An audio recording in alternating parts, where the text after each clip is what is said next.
You know, Don has said this a lot of late, and he's starting to convince me. This Met team seems like it has a little something, a little magic. Little something. And they're slowly climbing up. They're one game back of the second wild card. If they could somehow get to the first wild card, then the 3 games will be at Citi Field. So without Lindor yesterday, they win a game. Iglesias does well. Marte with the walk-off hit. They win in 10 innings. Bottom of the 8th inning looks like they're going to lose 1-0, and you're going to waste the Dodgers beating up on the Braves. But they didn't waste it. They tie it, then they score in the 10th, and they win it. Another great performance by Manaea, and those are the games you have to win. And every game that you could win without Lindor is like a double win. Yeah. A double win. There have been several games. I've been mentioning it on the air, where the entire game you're thinking the Mets aren't going to win this game. They're going to lose this game. You just get the vibe they're going to lose the game, and yet they surprise you and win it. And last night was that way. They're going to lose 1-0. They're of all things, again, the offense isn't getting anything done. No Lindor.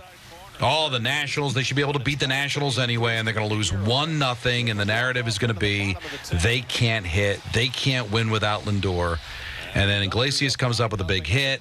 They get out of the runner at third with just 1 out with a couple of nice plays by Acuna. Michael, I'm not going to exaggerate and say they were diving stops or whatever, but he's 22 years old. He's played you can count the number of games in Major League Baseball in one hand, and he infield in, gets the ground ball, handled it fine, made the final out, having to go into the hole to make the play, and he feels comfortable, and then they get the big hit from the ball player. And Marte. And they pick up a game on the Braves. They pick up a game on the Diamondbacks. I mean, these are things that make you think there's a little something going on because they're not hitting. There's some things to be mildly concerned about when you have to win at the clip they're going to have to win to get this done. But good on them, man. They're finding a way, and you hope to get Lindor back in time for the Philadelphia series and be whole again. And look at the guys that are dealing from a starting rotation view. You've got Peterson, who's pitched great. Manaea has pitched great. Severino has pitched very, very well. And who am I leaving out? Carrasco has struggled a little bit.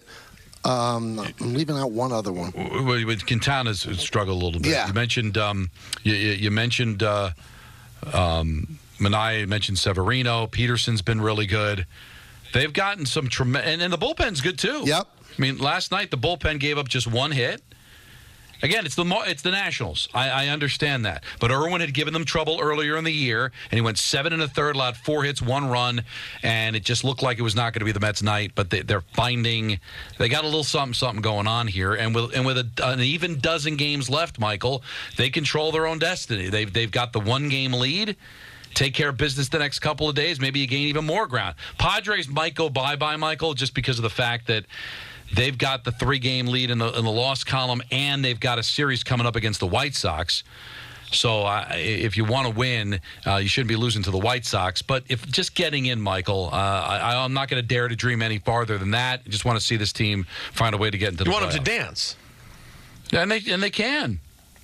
Now, the one thing that I found out yesterday that I did not know, the Braves are actually it's not like they could tie the Mets. And then they have a tiebreaker of head-to-head. No. The Braves have to finish ahead of the Mets simply because of the fact that the Mets have a better division record than the Braves do by like 1 or 2 games. That will be the ultimate tiebreaker. Maybe it changes if the Braves come in and they sweep the Mets next week. But right now, the Mets have that tiebreaker. There is no game that's played to break a tiebreaker for the wild card. None. Right. But Michael, the first is head-to-head, right? No, I believe the first is interdivisional. Okay, because you play I don't know why first wouldn't be head-to-head. When you play 13 games, you got an odd number of games. That should be the first tiebreaker, no? I thought so, too, but maybe I misread something yesterday, but I think it's interdivisional play. Because at 13, there is not going to be, Right, because right now it's 5-5, but that's going to change because they got a 3-game series coming up. I'm going to look it up, but I believe that's what I read. But we'll see. I think you're right, and I just find it odd because wouldn't you have that in place, Michael, if there's an even amount of games? But if you got an odd number of games, shouldn't that be the first tiebreaker? I would think it would be. I'm not sure why it's not. Now, is that because we're talking wild card and you're not always going to be in a battle for a wild card within your division? Good. You know what? You're a genius. That's why. Well, because if the Padres and the Mets were tied, it wouldn't be head-to-head because they play only 6 times. They play 6 times. So it is what your record is in your division. See, this is why. That's why you're a genius. No, you just talk things out. You just take a second. It's a sports talk radio show, so nobody's going to be like, oh, my God, they're talking too much. And you work it out. This is why you don't go to bed angry. This is why you talk to your spouse. You can work out your problems. I don't agree with that philosophy, but yeah, keep going. Well, you do go to bed angry, Peter? Sometimes. I mean, because you got to get up so early because you got a morning show. Yeah, but here's the problem with going to bed angry. Let's say you die of a massive heart attack overnight, then that will stick with the person that's left.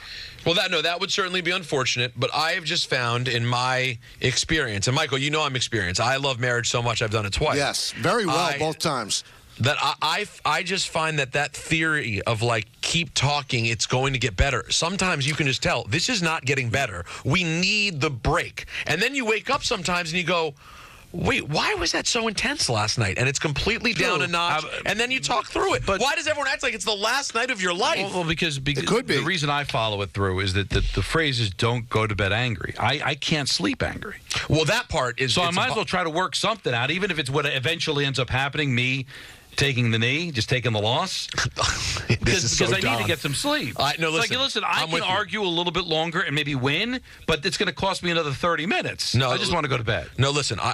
They just gave the weather. It's time to go to bed. 9 times out of 10, by the way, I want to say I am with Don. Like, I generally, if I'm too angry or upset, I can't sleep. So what I end up doing is just caving and apologizing as hard as I can. But then the problem is, Natalie is the type that once it's gotten, like, escalated, the apology still needs then several hours for her to come down off of it. So then I have to ask for the apology. All right, can we try? And then eventually I just sort of slowly fade and then wake up the next day and it's better. Sometimes it's what you need, a little break. Now Rick just sent me the tie-breaking. Son of a bitch. No, he's actually helping. Here's the tie-breaking formula. Number 1, head-to-head record. Number 2, intra-division record within the same division. Inter-division record, that's the third one. Record against teams outside division.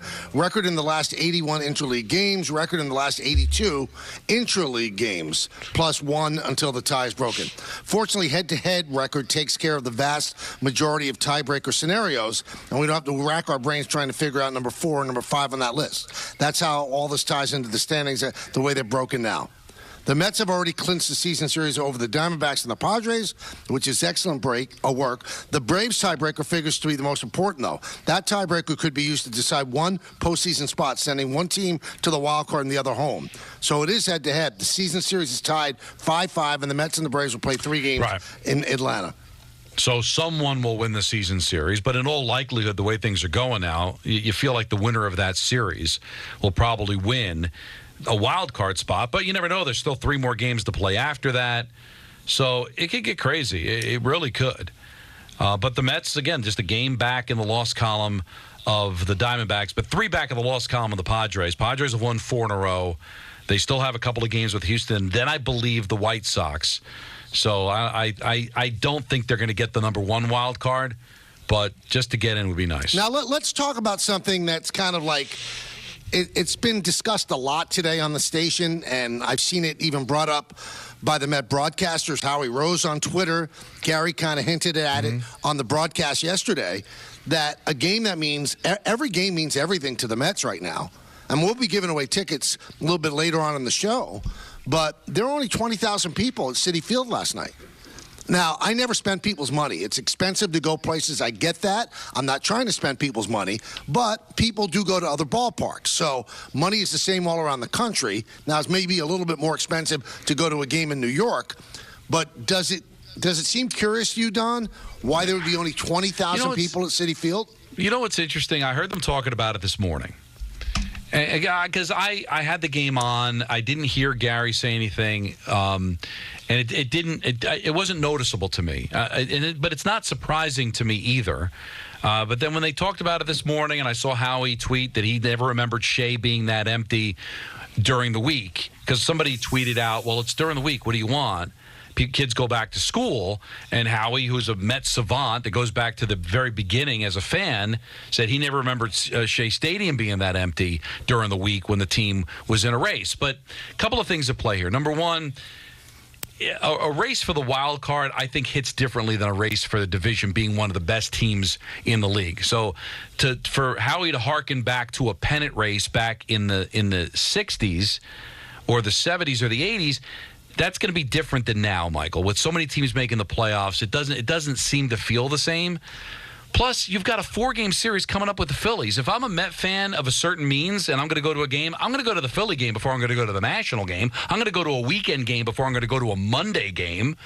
And so with the markets, there might be a lot of Jet fans who are Met fans who are going to go to the game against the Patriots on Thursday. And can they afford to go to two? We know there are Met fans. Like, if we're going to have this conversation about other teams in the market and say, well, there's just not a lot of fans. We know there are Met fans, Michael, and I'm still waiting to get the rating for last night's game. We know that they can fill that building. We know there are tons of Met fans. So the fact that they didn't go to that game tells me that there's probably a lot of other factors. And one of the biggest things is it's a school night on a Monday, and the Phillies are the next team in town. So if I'm going to go to a game, how many games am I going to go to? How many people can go to multiple games during the course of a week? You know, I'm going to save my money for the weekend. I'm going to save my money for the Phillies rather than go to a Monday game against the Nationals. Well, all right, so the only way to fairly look at this is to look at the other Monday games and how they drew. The Padres are playing for a wild card. They drew 44,000 people. The Braves are playing for the same wild card as the Mets, 37,109.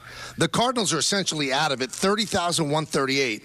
White Sox at the Angels, this I don't get, 35,587. They had to be giving out gold bullion. I don't get that. Right? The Cubs, 34,532. The Brewers, 28,713. The Mets, 21,694. Uh-huh. It's a little curious. Yeah. Now you tell me, Michael, because you know ratings and what's good and what's bad when it comes to baseball. So what would be a good number as far as like the number of people watching the game last night on SNY? If they have like 500,000 people, that'd be pretty good, and maybe a little higher. 274,000. Well, that's to be fair. There's also a Monday Night Football game on. Right. So I don't know. But we know there are Met fans out there. I wonder if it's economics, but the Yankee tickets are not cheap, and they drew 40,000 people for Kansas City Royals. Now, again, we know the Yankees have a bigger fan base than the Mets do. Although I don't think it's like gargantuan. It's not like Knicks Nets. It's not like Rangers, Devils, or Islanders. There's a lot of Met fans. There's a lot of Met fans that go to game, but the Yankees, when I was younger, I think there was a lot more walk up. People deciding at dinner, hey, let's go to the Met game tonight. Let's go to the Yankee game tonight. I think a lot of these tickets are pre-sold months in advance. And you look at it in the Yankees, Michael, there's always somebody to go see. Hey, maybe I'm going to go to a September game against the Royals because maybe Aaron Judge is going to hit 3 home runs, or maybe he'll break the record that night. And the Yankees are going to be in competition, so you don't even care about the opposition. But 3 months ago, are you buying tickets to Mets Nationals on a Monday, not knowing if the team was going to be any good, not knowing if they were going to be in a pennant race? That I think that probably affects things more than anything else. But don't you think it's easier to go to games now the last minute? You just buy it online. It's not like you have to wait on a line at Shea Stadium or Citi Field. It's so easy to buy, make that last minute decision. And these games are so important is what I'm saying. I know, but this is also when I was younger, Michael, it didn't seem like that big of a deal to go to a game. Now it feels like I'm moving the Empire State Building. Well, you're taking 2 kids too. Well, but that's a lot of traffic and the amount of money it costs to park, and it's not even the price of the tickets. It's just like at a big event to go. It's like moving the Red Army, is what you're saying. I don't know. I used to go to a game and I don't even know how much it was to park. Sometimes there'd be places over where you could park. I had a buddy who knew where you could park and not have to pay over at Shea. You'd go park on next to a medium someplace and you go run into the game. And I didn't go out there and buy 6 or 7 beers or whatever. I'd get my hot dog, I'd get my drink, and then that was it for the day. But it just seems like even if you gave me the tickets for free, Michael, it's a lot to go. It just is. And if you got a major, popular, really good team like the Yankees, it might be a little bit of a different story. Now, I think it's going to be a lot more tonight, coming off the win. I think this weekend, every game is probably going to be close to being sold out. I think this would be a conversation if we were wondering how many Met fans there were out there. I don't think that. Do you think there's any question, Peter, that there are Met fans? It's a very popular team. That they exist? Yeah, so it has to be something. It's not, and you can't say the team's not exciting.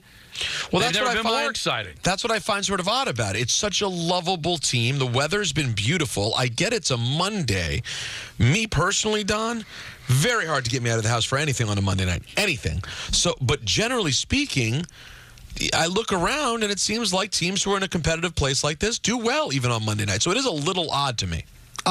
Monday night. So Anthony Greek says on September 1st, 1986, Monday night against the Giants, 44,272. September 8th, 1986, Monday night versus the Expos, 24,964. And they clinched on September 17th. So that's 24,000. Yeah. Obviously, the Expos weren't anything. And the Mets had already run away with the division, but they were, laden with stars.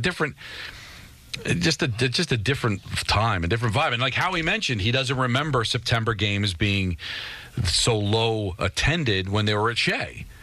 So obviously, what the point and there is, this ballpark the tickets are a lot more expensive. This ballpark is so much more beautiful than Shea. People I know hold a fondness for Shea, but Citi Field is a jewel compared to Shea.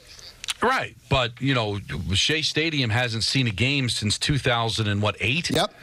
So that's a long time ago, Michael. So in those 15, 16 years, the prices are probably a lot higher than they were then. I really think that's what it comes down to, is that people that are on a fixed income or don't make a lot of money, and the team's just starting a homestand, 4 games coming up with Philadelphia, they're going to pick and choose. Yeah, you get those sick fans that go to every game, or you get fans that go to multiple games. I remember having a conversation with somebody. It was with the Devils years ago, and they were like, boy, we're going to get hammered. We got 3 games this week at home. It's like, well, that's good, isn't it? It's like, well, to get our fans to come out the 3 times in 1 week, that's a lot to ask, to go once every couple of weeks or whatever, but not everybody's going to, so they're going to pick the best game and they're going to go. Now, that's obviously a limited size fan base. I think the Mets have a much bigger fan base, but it's probably the same premise. Do I want to go to the Nationals, or am I going to save up to go to the Phillies? Am I going to save up to be able to afford to go when they double the price for the playoffs if the team happens to make it? It doesn't explain the other games that I mentioned from yesterday that had good attendance, but I really believe that people now make a choice to go to games because it is preferable to watch it on TV. The production's amazing. You can see everything. You can see things that you can't see when you're at the ball. I don't even know why people go to football games. It is so much better to watch a game on TV than football. And football's always packed. But it's a better experience on TV. Now, the other games that you mentioned, all right, the Padres. The Padres are a team that they've been a winner for a little bit here. It's the only game in town. There's zero competition. They're literally the only professional team in San Diego. Braves have been good for a while. There were a lot of expectations that they'd be competing for this division if they didn't have the injuries, Michael. So I'm sure that Cardinals, that's a really good baseball town. The Angel one baffles me.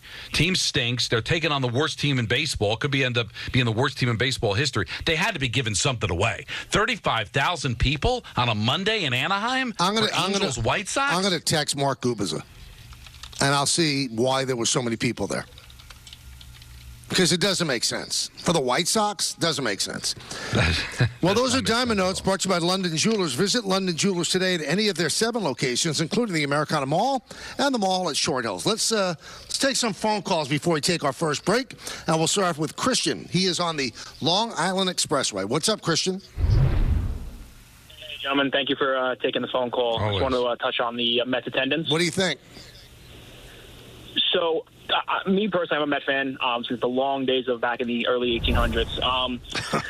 Honestly, I go to Met games usually like 10 times a year. This past year, I went once.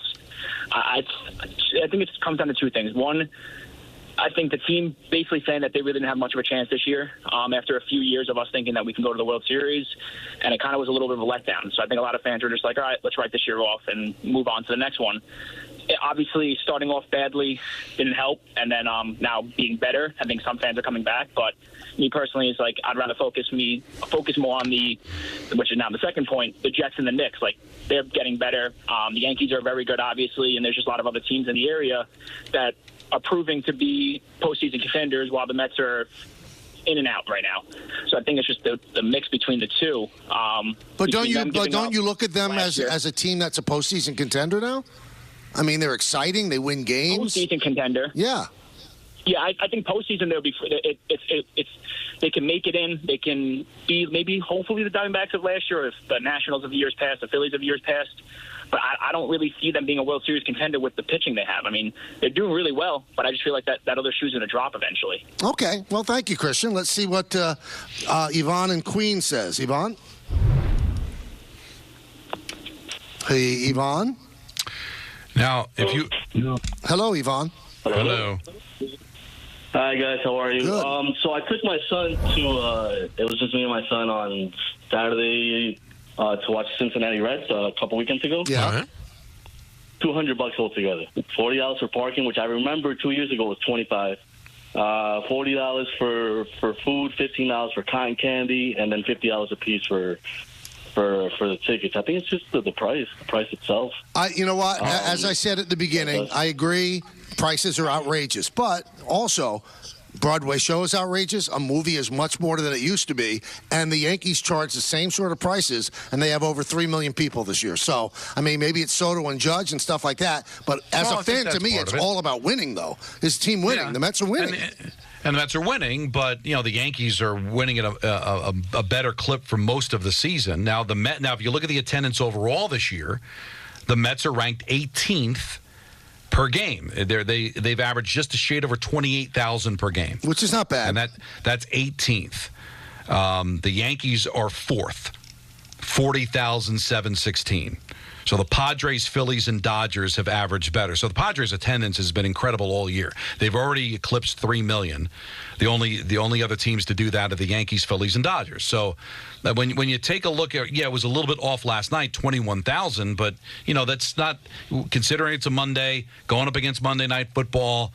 I would think you probably get closer to their average, and then you'll see above it when it's taken on Philadelphia. So it's really not much off their average. You're coming off a very disappointing season. Going into the year, are people buying tickets ahead of time for a team that it looked like they're going to be taking a knee? Now they should be getting excited, and maybe they will. And I think you're going to see the Philly series. I would be surprised if you saw a game that was south of 35,000. I think they're going to come close to a sellout in all 4 of those games coming up this week. But for the Nationals, that's not really that much off of what you would expect them to get on a Monday when you're averaging only 28,000 a game anyway.